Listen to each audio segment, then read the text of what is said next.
200萬，我都係跟你。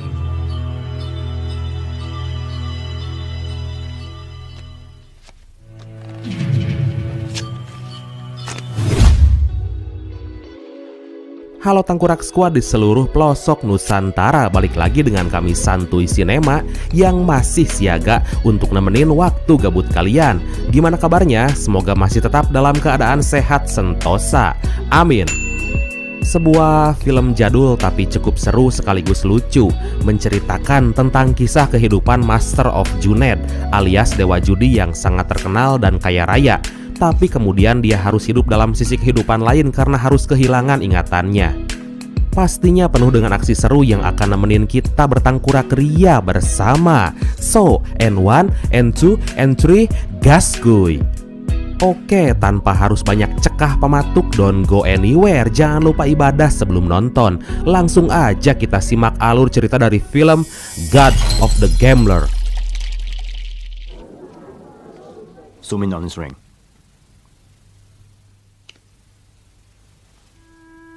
Hey, what kind of picture is that? Diceritakan tentang seorang master judi bernama Ko Chung. Dia punya rekor bermain judi taruhan tinggi yang gak pernah terkalahkan, hingga dia melanglang buana mencari lawan ke Amerika. Seakan punya kekuatan supranatural dalam permainannya sampai-sampai dia punya fans tersendiri.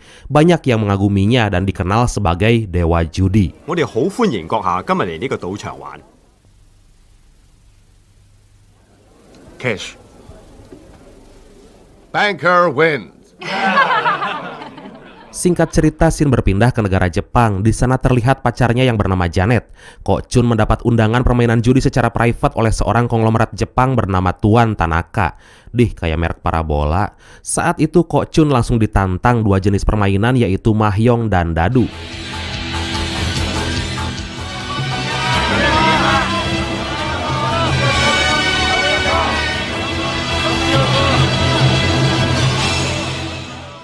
第一戦は麻雀。話俾佢哋聽，如果和就當佢輸。合計数の多い方が勝ちということになります。 Dengan mudahnya Ko Chun mengalahkan Tanaka dalam game mahjong yang diharuskan mendapat nilai paling besar. 嗰4隻9萬，就有36萬。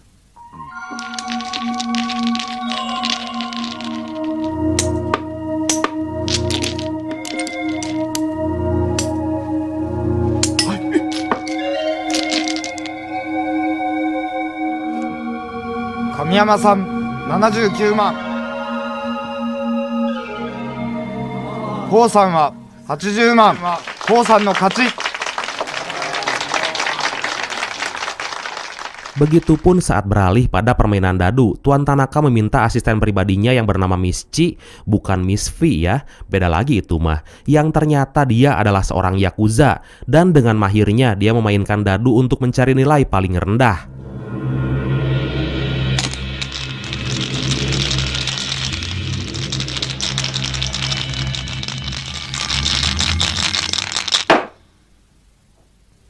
Dalam 6 dadu itu, Miss Chi mendapatkan nilai terendah yaitu 6. Saat itu mustahil bagi Ko Chun untuk bisa menang kecuali hanya berusaha membuat permainan menjadi imbang atau seri.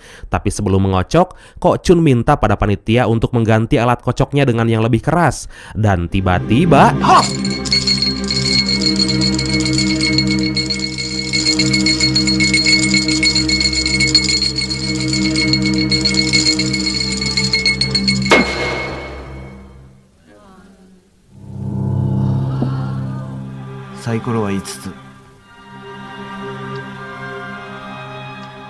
Ko Chun berhasil mendapatkan nilai 5 karena satu dadu berhasil dia hancurkan. Edun bat bisaan sumpah. Saat itu pula Tuan Tanaka takjub dan percaya padanya bahwa dialah dewa judi sebenarnya. Hingga akhirnya Ko Chun diundang dalam acara jamuan khas Jepang. Selama ini Ko Chun didampingi asisten pribadinya yang bernama Yi. Dan di perjamuan itu Tuan Tanaka mulai curhat bahwa dia butuh bantuan Ko Chun untuk bertanding dengan seorang mafia judi asal Singapura bernama Kam Sing. Dia adalah seorang mafia bertaraf internasional dan saat ini sangat diburu oleh Interpol hingga mengharuskannya tinggal di lautan internasional agar dia nggak bisa tersentuh oleh wilayah hukum manapun. Tuan Tanaka ternyata punya dendam padanya saat dulu ayahnya pernah bermain judi dan dikalahkan dengan cara curang, hingga mengharuskannya bunuh diri atas kejadian itu. Dari sana pula Kok Chun sangat mengerti dan bersedia membantu Tuan Tanaka dengan imbalan coklat kegemarannya, hingga dia memberinya seorang bodyguard bernama Lungu dan dijuluki Dragon. 老實會保護你，直到決戰嗰日。張哥，你諗清楚啊！打呢個電話可以揾到我。 Scene kembali berpindah ke negara Hong Kong. Terlihat sepasang kekasih yang hidupnya urakan. Dia bernama Michael Chan yang dijuluki Knife dan Jen. Atas kehidupannya yang selengean itu, Chan yang saat ini nganggur menggantungkan hidupnya pada permainan judi demi untuk mencari uang. Walaupun ya kalah mulu. 再睇下對面嗰條木嘴就知道佢冇發達啦。三邊啊，到啦！哼，大佬啊，對得。 Padahal Jen pacarnya adalah anak dari keluarga terpandang dan kaya raya. Tapi demi cinta dia rela meninggalkan kehidupan glamor dan merelakan gelar sarjananya. Walaupun sebetulnya Chan punya ambisi untuk jadi orang kaya, karena saat itu dia ngerasa termotivasi oleh Mr. Singh, orang kaya berdarah India yang sombong amat. 你兩個成日嚟想偷嘢啊？你冇攔住我，冇攔住我！好啊！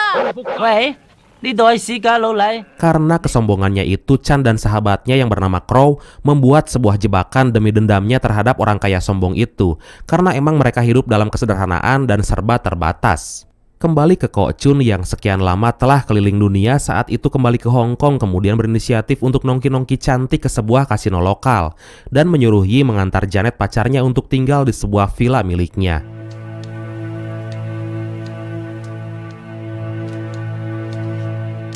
Setelah asik menonton permainan judi poker, Kok Chun yang merasa kasihan dengan salah satu pemain yang saat itu Kok Chun tahu bahwa dia lagi dicurangi, Kok Chun lantas menyuruhnya untuk berhenti.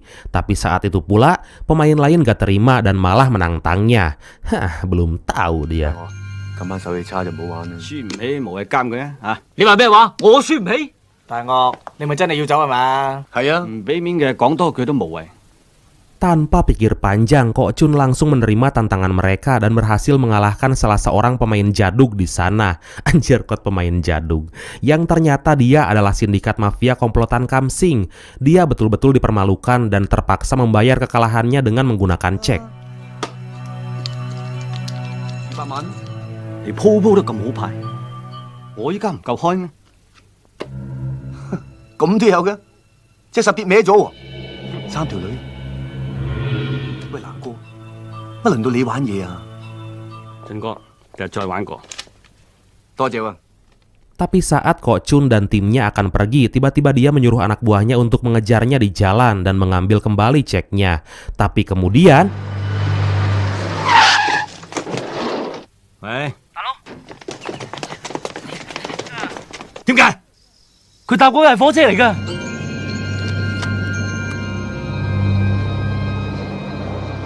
Dengan cerdiknya Kok Chun ternyata memilih untuk menggunakan kereta api karena dia tahu saat itu dia dalam bahaya. Dia juga langsung menghubungi Dragon untuk segera membantunya dalam situasi ini. Hingga tiba-tiba...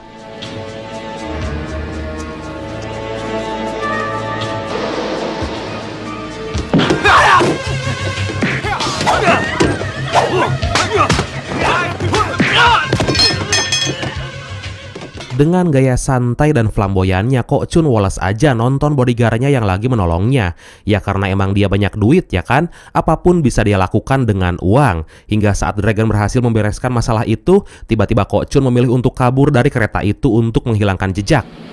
我落車先，你搞掂啲手尾。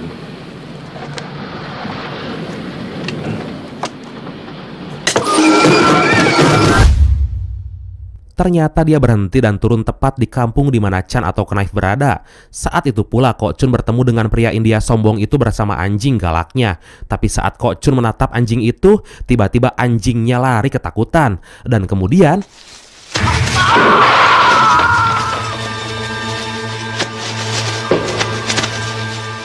Kok Chun ternyata terkena jebakan Batman hasil karya Chan dan Crow. Saat itu pula mereka menghampirinya dan terlihat lukanya parah banget. Secepat kilat Chan membawa Kok Chun ke rumah neneknya untuk diobati. 攤下，頂住先啦。我就嚟頂唔住啦，我唔得啦！ Chan terkejut saat tahu orang yang gak dikenalnya itu ternyata kaya raya, punya banyak uang dan segalanya. Dia nggak tahu orang itu dewa judi yang selama ini dia idolakan. Hingga saat waktu subuh, tiba-tiba Kok Chun tersadar dari pingsannya. Tapi kemudian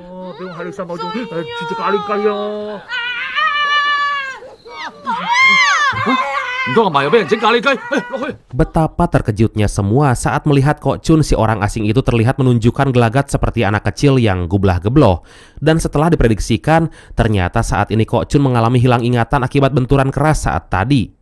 Mereka semua bingung bagaimana harus mencari data identitasnya hingga saat Kok Chun yang masih terobsesi dengan coklat kesukaannya, saat itu Jan berinisiatif untuk memanggilnya dengan sebutan coklat. Hingga akhirnya mereka terbiasa dengan adanya Kok Chun yang masih misterius itu. 冇，是當啦。咁叫咩啊？不如叫朱古力啊！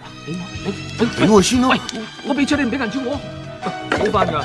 唉，冇啦。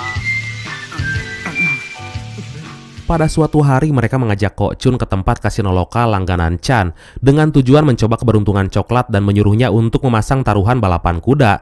Karena selama ini coklat sering menyebutkan bahasa-bahasa taruhan itu seperti yang udah terbiasa gitu. Chan berpura-pura menantang pemilik kasino yang bernama Kau untuk bermain kartu dengan coklat yang dianggap saudaranya yang kaya raya. Ya niatnya untuk diperas. Sebelum main, coklat meminta Kau untuk dipasangkan taruhan balapan kuda itu. Dan saat permainan kartu poker itu dimulai, ternyata Kau, si pemilik kasino, malah kalah dengan nilai yang banyak. 喂，1、2、3、7、6、8、9，93 2係嘛？開嚟見我啦！我開啊！嗱，一俾翻張 check 你。 Sesaat sebelum mereka pulang, mereka dikejutkan lagi dengan hasil taruhan balap kuda yang dipasang coklat yang ternyata menang. Dan atas itu pula mereka mendapatkan uang yang banyak dari hasil taruhan itu. Setelah sampai ke rumah, Chan sangat penasaran dengan permainan kartu coklat tadi. Dia mencoba mengetesnya bagaimana dia bisa selalu berhasil mendapatkan kartu tris atau three of a kind angka 3. Sampai-sampai dia mencuranginya dengan menyembunyikan kartu angka 3 itu. Tapi betapa terkejutnya dia saat coklat ternyata berhasil merubah kartunya. Wow! Dari sana pula, Chan, Jen, dan Crow berniat untuk memanfaatkan keahlian permainan judi yang dimiliki oleh coklat hingga dia terus memenangkan judi demi judi, dan dari hasil judi itu mereka jadi OKB dan berubah menjadi glamor.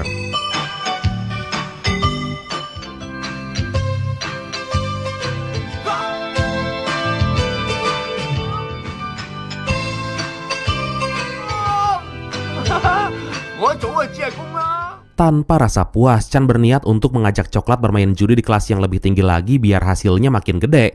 Dan untuk mendapatkan modal, Chan menemui seorang big boss Kosipa langganannya yang bernama Kak Sing. Walaupun Chan masih punya utang padanya, tapi setelah diyakinkan akhirnya dia berhasil mendapatkan modal. 成哥唔係咁啊嘛？借百餅嘢俾你，我仆街幾十年啦。啊，少執餅嘢俾佢。 Di hari itu juga, Chan dan Crow langsung mengajak coklat untuk pergi menuju kasino mewah tempat taruhan kelas atas. Saat itu coklat alias Kok Chun memintanya untuk dibelikan coklat kesukaannya, tapi nggak digubris oleh Chan. Hingga dari kejadian itu, dalam permainan judi taruhan besarnya, coklat alias Kok Chun akhirnya kalah karena moodnya jadi jelek gara-gara nggak makan coklat kesukaannya. 唔好左頭左勢啊！我捉你㗎啊！買過啦。 正一仆街嚟嘅，夜少7萬幾啊，知唔知啊？8點裝贏。 Atas rasa kecewanya, Chan yang saat itu kalah besar apalagi uangnya hasil minjem dari Kosipa, berniat untuk meninggalkan coklat alias Kok Chun di tengah kota. Tapi ternyata Chan masih punya hati nurani. Dia nggak tega ninggalin coklat yang kekanak-kanakan itu sendirian dan memutuskan untuk mencarinya kembali.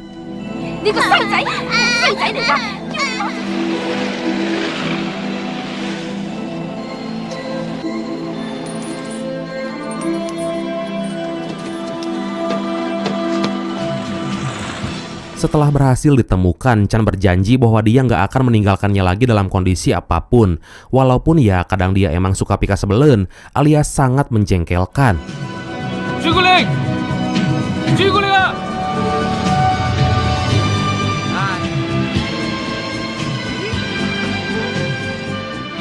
你個樣真係好傻啊！ 你先傻啊！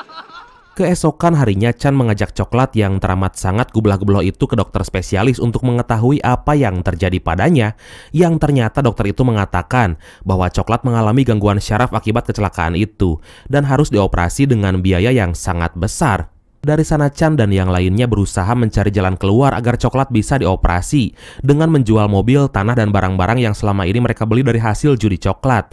Dan di hari itu pula, mereka terpaksa harus tinggal di sebuah hotel kecil di kota untuk memudahkan akomodasi. 玩得老搞笑就唔會死噶嘛。我去買啦。阿嫂啊，呢度間間房都係咁噶啦。唉，嗌咩啊？唔該你行啊！ Tapi di sana pula ternyata Chan kembali bertemu dengan Kak Sing si bos Kosipa itu. Dan Chan yang emang punya dosa atas hutang segunungnya langsung kabur dari kejaran anak buah Kak Sing. 老細，咩事？你哋兩個追佢，還拖！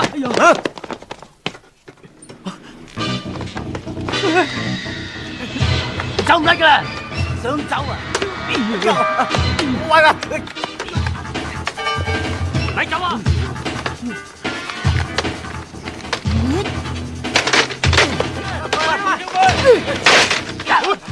Walaupun setelah adegan kejar-kejaran yang edun itu, akhirnya Chan tetap aja berhasil ditangkap oleh Kak Sing.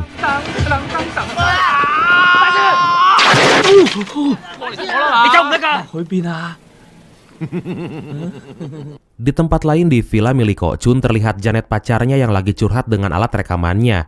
Dia menceritakan kesedihannya atas hilangnya Kok Chun si dewa judi secara misterius. Dia juga menceritakan tentang Ulah Yi, asisten pribadinya yang sekarang ini menjadi berubah. Sampai-sampai saat itu dia berani untuk mencoba membelekok pacar majikannya itu. Wow. Tapi atas perlawanan Janet akhirnya hal itu berhasil digagalkan. Tapi tiba-tiba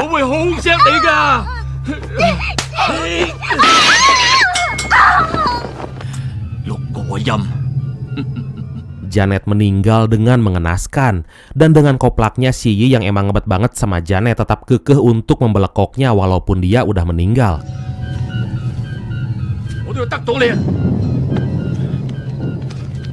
Dari kelakuan bejatnya itu pula, Yi saat itu berusaha melakukan kong kali kong dengan anak buah Kamsing dengan cara mengajaknya bersekongkol demi untuk membunuh Kok Chun si dewa judi dengan tujuan agar bisa mencairkan semua aset dan uangnya yang disimpan di bank Swiss. Sementara Kok Chun alias Coklat saat itu menemukan nomor telepon misterius dalam jas lamanya yang ternyata adalah nomor Dragon, bodyguardnya yang setia yang sampai saat ini masih mencarinya. Dari sana pula Dragon berhasil melacak keberadaan nomor hotel tersebut. Jen juga melobi Kak Sing yang saat ini menyandra Chan pacarnya. Dia menemukan foto dewa judi milik Chan yang ternyata sangat mirip dengan Coklat. Kemudian Jen berniat untuk melakukan tipuan kepada Kak Sing dengan membawa Coklat yang berpura-pura menjadi dewa judi. Padahal emang bener dia orangnya. Kak Sing gak percaya sama sekali dengan tampilan Coklat yang gublah-gebloh dan berusaha menjadi dewa judi. Tapi saat Crow menjanjikan akan memberikan Coklat kesukaannya, dia langsung mampu melakukan trik-trik edun dengan permainan kartunya.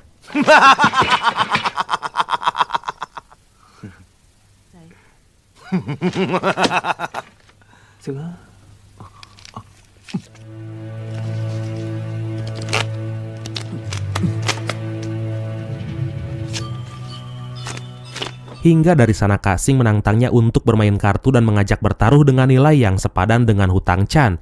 Tanpa membutuhkan waktu lama, Coklat alias Kok Chun mampu membuat Kak Sing tercengang dan kalah.你派副咁嘅牌俾我，一條青龍。點知啊？你仲爭我7塊朱古力啊？呢副先係你嘅。 Tapi dasar keras kepala saat itu dia malah cari ribut dengan Kok Chun yang mengalahkannya. Tapi tanpa diduga,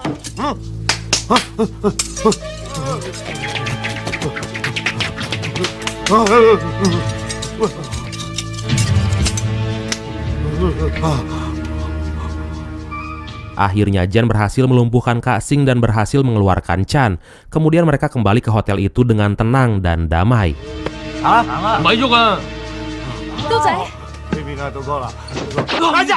Dalam kondisi yang masih capek apalagi keringat juga belum kering, ternyata di luar datang rombongan Yi, asisten pribadi Kok Chun yang berkhianat bersama mafia itu. Ternyata mereka diberitahu oleh pemilik hotel bahwa ada Kok Chun di sana dan berniat akan membunuhnya.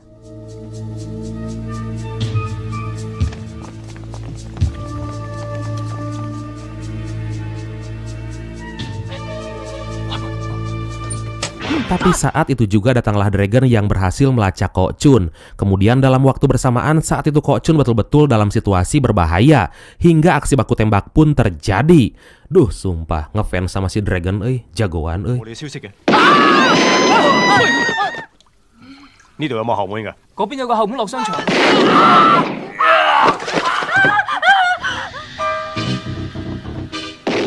Satu persatu musuh berhasil dilumpuhkan oleh Dragon yang emang tangguh untuk jadi seorang bodyguard. Saat itu pula Chan berusaha membantunya walaupun ya amatir banget. Maksa.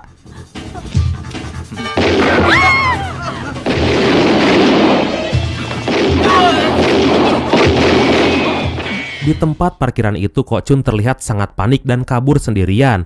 Kemudian berhasil ditemukan oleh Yi asistennya itu. Walaupun Kok Chun saat itu nggak mengenalnya karena kan emang lagi hilang ingatan. Lalu saat Yi akan membunuhnya, tiba-tiba Chan datang tepat waktu dan berhasil melumpuhkannya. 我係阿二啊，你唔認得我啦？我係嚟救你㗎，我哋翻去。麻煩你啊！咁耐唔見你，我唔識你嘅，你麻煩你啊！死梗啦！嚇！喂！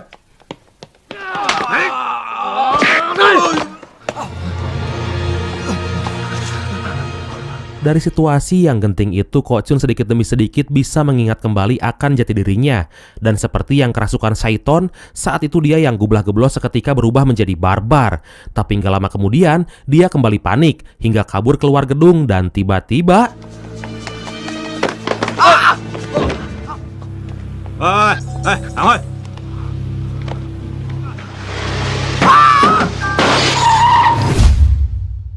Singkat cerita, Kok Chun berhasil dilarikan ke rumah sakit dengan kondisi selamat. Dan saat itu pula ternyata ingatannya kembali pulih. Yi yang juga selamat dari maut menjadi orang pertama yang menemuinya. Kemudian dia mengarang cerita akan kematian Janet pacarnya yang dia bunuh. Janet 住喺上面嗰個叫高進嘅，係咪賭神呢嚇？佢冇事啊嘛。 No comment. Do you have any comment No at all comment. on the situation No at this comment. time? 但係前你就失蹤咗。 Seketika itu pula Chan datang menemui Kok Chun dan kembali bersitegang dengan Yi yang dianggapnya sebagai musuh. Tapi Kok Chun yang saat itu malah nggak mengenali Chan, lebih percaya pada Yi dan mengabaikannya. 你食我住我著我玩我，養咗你個幾你話唔識我？佢係奸人嚟㗎！你冇信佢就放開我啊！ Esoknya Kok Chun pulih dan kembali ke villa pribadinya. Di sana dia sangat merasa kehilangan Janet pacarnya yang dibunuh secara misterius oleh orang yang misterius pula. Sementara itu di tempat lain, Yi kembali menemui mafia itu dan akhirnya bertemu dengan Kam Sing sang big boss. 唉，而家我唔想佢死住咧。點解你唔想高進死住？ Dia beralibi kenapa sampai sekarang dia belum membunuh Kok Chun karena pikirnya dia bisa kembali bersekongkol dengan Kam Sing dalam permainan judi tingkat tinggi yang telah direncanakan oleh Kok Chun dan Tuan Tanaka. Yi berusaha membongkar rahasia Kok Chun si dewa judi dengan cara memberikan informasi trik cara dia bermain, yang faktanya selama ini Kok Chun menggunakan trik invisible mark di belakang kartu yang hanya bisa dilihat oleh kacamata minus. Dia memberikan kacamata canggih itu kepada Mr. Kam Sing untuk bisa mengetahui kartu Kok Chun, dan dia akan berperan sebagai asisten pribadinya yang setia dan merahasiakan kong kali kong yang membeliskan itu dengan tujuan agar majikannya kalah. Wow, si Yi emang pengkhianat, coy. 點樣冷靜？點樣毫無破綻？高進就一定要揾我幫佢驗牌。我唔講，有邊個知道啲牌有古怪啊？ Singkat cerita, setelah semua persiapan matang, akhirnya Kok Chun dan timnya berangkat menggunakan boot menuju lautan lepas untuk menaiki kapal pesiar milik rekannya yang bernama Paman Hing, yang ternyata saat itu akan dijadikan arena perjudian tingkat tinggi di tengah lautan lepas. Karena semua tahu Mr. Kam Sing hanya bisa beraktivitas secara bebas di perairan internasional. Dan secara mengejutkan, ternyata si jangkar Kehed Chan udah ada aja di kapal itu. Kemudian dia terus berusaha untuk berbicara dengan Kok Chun walaupun selalu dicuekin dan hanya menyuruhnya untuk menunggu. 喂！我喺停車場親眼見到你堂細佬想開槍殺你。想殺我，到底有冇咁嘅事？我咩？等我賭完錢先，我會俾時間你。 Tanpa nunggu waktu, Mr. Kam Sing udah standby di meja judi. Dan Kok Chun masuk ke arena dengan ciri khas yang melekat. Rambut klimis, jas rapi, dan gak luput dari senyuman karismatiknya. Dan permainan poker dengan taruhan tingkat tinggi itu pun dimulai.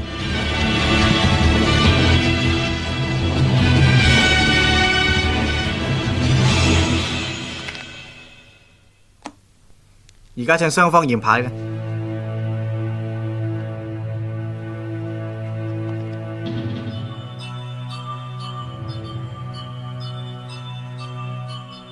驗牌唔拍，可以開始啦。 Di permainan pertama, Mr. Kamsing mampu melihat kode rahasia pada kartu Kok Chun hingga saat kartunya unggul, dia menaikkan bet dan membuat Kok Chun melakukan fold atau menyerah.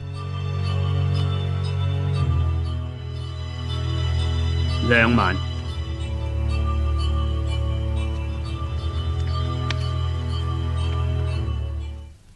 200萬。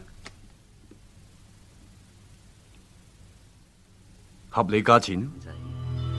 係你未夠爐火純青啫。 Babak demi babak terus berlanjut membuat Kok Chun kewalahan dan hampir menghabiskan uang dalam kopernya itu. Karena emang saat itu dia lagi dicurangi walaupun sebetulnya Kok Chun merasakan ada yang janggal dalam permainan kali ini.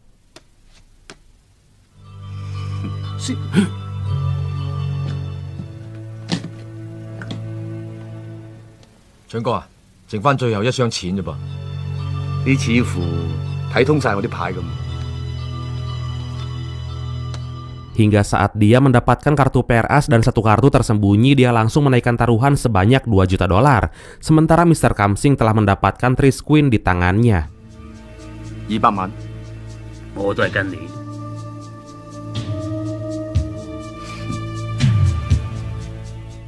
Mr. Kamsing tahu bahwa kartu yang tertutup itu adalah kartu King sesuai kode yang dilihatnya. Hingga saat Bandar memberikan kartu keempat, Kok Chun mendapatkan King hati dan Mr. Kamsing mendapatkan 10 hati. Kok Chun menaikkan taruhan sebanyak-banyaknya hingga dia mempertaruhkan semua asetnya di bank Swiss dengan total nominal 30 juta dolar. Mr. Kamsing yang merasa di atas angin karena dia tahu kartu Kok Chun yaitu Full House, sementara kartunya saat ini adalah Four of a Kind Queen.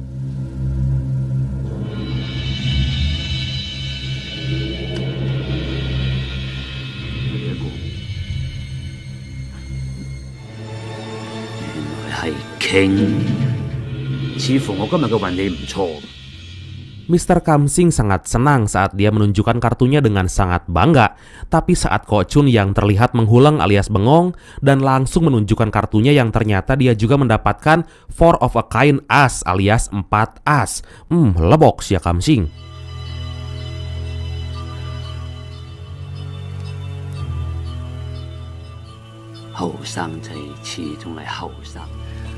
你唔好彩啦！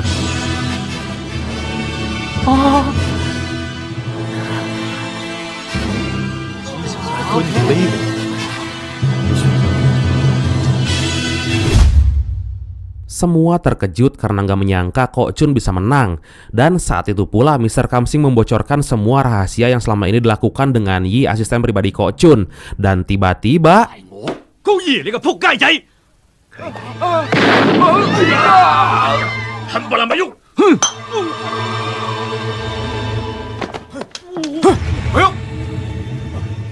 Ternyata dengan cerdiknya Kok Chun si Dewa Judi udah mengetahui kelakuan busuk mereka selama ini. Dan kemudian Dragon datang untuk menyelamatkan Kok Chun.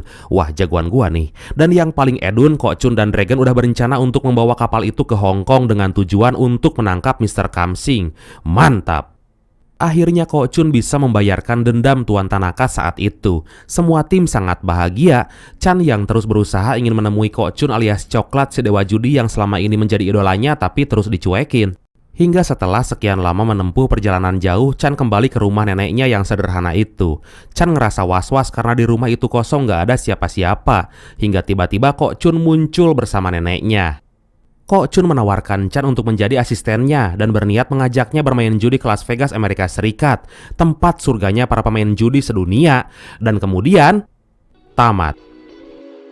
Nah, di seri selanjutnya alias God of the Gambler 2 dan selanjutnya All for the Winner pasti akan lebih seru, Brad, karena akan menghadirkan tokoh kesayangan kita. Siapa lagi kalau bukan A.A. Stephen Chow alias Sing. Oke, dan pesan yang bisa kita ambil dari film kali ini adalah, walaupun kali ini kami menyajikan film yang bertemakan pemain judi, tapi omat alias tolong jangan ditiru ya. Karena sesuai kata Bang Roma Irama, judi itu menjanjikan kemenangan. Yang beriman bisa jadi jahat apalagi yang awam. Dan yang terakhir, uang judi itu najis tiada berkah.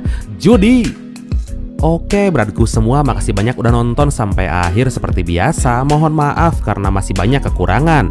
Semoga kalian dan keluarga sehat selalu, salam sukses, salam santuy, dan see you next time. Bye-bye.